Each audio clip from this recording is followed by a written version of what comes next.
Do you guys ever get together with your friends, put on your little black outfit, and go stand in the middle of a square to try to get attention with your racist sign? No, me neither.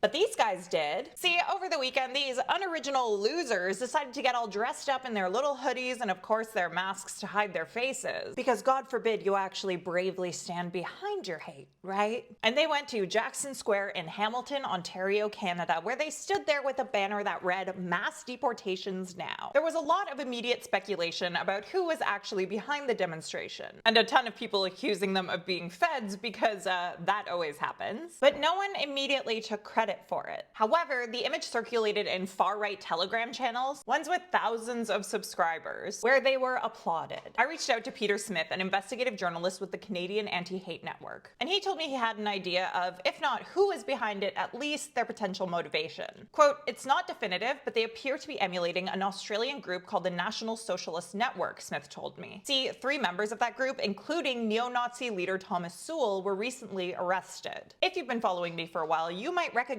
Sewell as a guy who joined the live stream of a prominent member of the far-right extremist group Diagolon, where the Diagolon member said he has learned a lot from Sewell. Yeah, from this guy. Anyways, Smith told me that, quote, "Several Canadian white supremacist networks posted in support of the men, including a group led by former Proud Boys in Hamilton." On top of that, this whole setup definitely has a resemblance to similar demonstrations by that Australian group. Meanwhile, several Hamilton area politicians also condemned the demonstration, including NDP MP Matthew Green, who said in an Instagram post, quote, "Hamilton has no place for fascist rhetoric, intimidation, or hate." A Hamilton city councillor also weighed in, highlighting the cowardice of them hiding their faces. Quote, "Show your faces so you can be held accountable for your actions," she said. I also reached out to the Hamilton police 2 days ago to see if they're doing anything about this, but I haven't heard back yet. Overall, this just goes to show that this kind of hateful anti-immigrant rhetoric is not limited to a single country, even if the people saying it here in Canada are too chicken shit to put their faces behind it. What do you think of all this?